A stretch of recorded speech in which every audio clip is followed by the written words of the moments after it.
All right, how's it going, second grade? So last time we were here, we were working on the collage part of our germ. What we did was we took a big piece of construction paper. I wanted you to go really big. We drew an organic or geometric shape.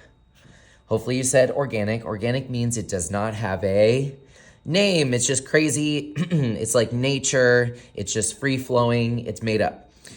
So then we cut out pieces of paper to create the major features of our germ. It could be a germ with eyes. It could be an actual looking, realistic germ or not. I decided to go with more of a cartoon germ. So remember, germs actually don't have faces, all that. We've been learning all about germs and viruses and all that. Now we're gonna focus on some of our drawing techniques that we've been talking about.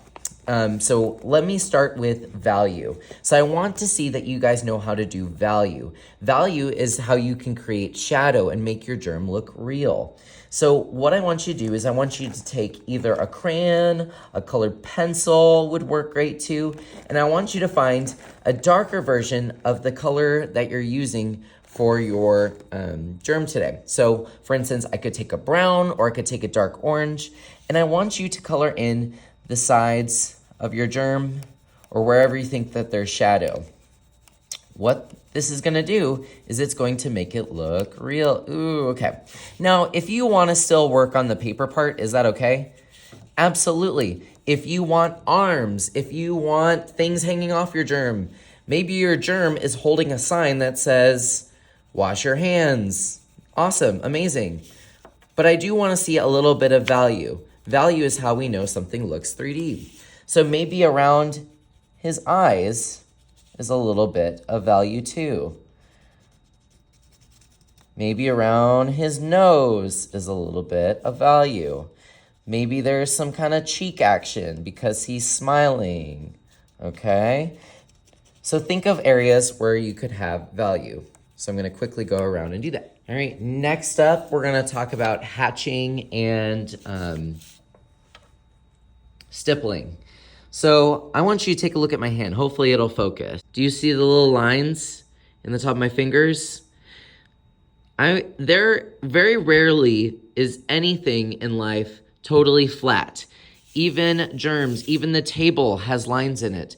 Very rarely do we find anything. Maybe the only thing I can think of is just a piece of paper. That is like the only perfect thing that does not have any imperfections in it. So in the future, as you guys are doing drawing projects for me, I want you to start noticing the little details. So how can we use hatching to make our germ look a little bit more realistic? Maybe our germ has eyelashes, huh? Or not, maybe your germ doesn't have eyes. Where else could we put some hatching marks? Does your germ have fingers? Or maybe there's hatching marks on the side. I don't know.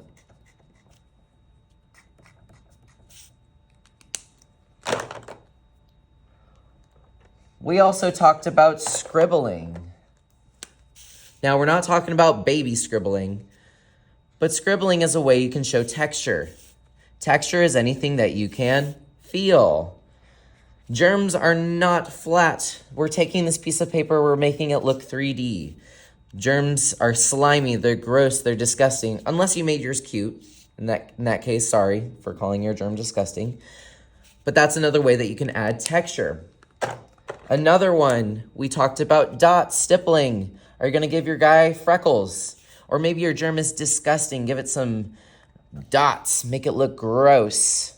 So this way, people will see this germ and they'll remember to wash their hands. It's going to motivate people to do something. So see, we took this germ, we turned it from flat to interesting. We made it more interesting. Now, of course, if you want to emphasize something, maybe I want these eyes to just really pop out at you. You can add line, you can add texture, all that. If you need to cut something out and glue it on, amazing. This tongue, it looks a little flat to me. I could add some stippling, make some little taste buds on it. Ew, gross. But that now you can use some of these drawing techniques to your advantage. You know how to do them. These eyes, they still look kind of boring. Could I use some hatching marks to make them look more realistic? See, you're seeing now that these drawing techniques, they can be used anywhere. Now you can go forward in the world and use them any place that you want. So have fun today. If you do finish, I want you to get a photo on slide 9. You're going to go to your portfolio, insert image camera, slide 9. Have an amazing day, and I can't wait to see your germs when they're all done.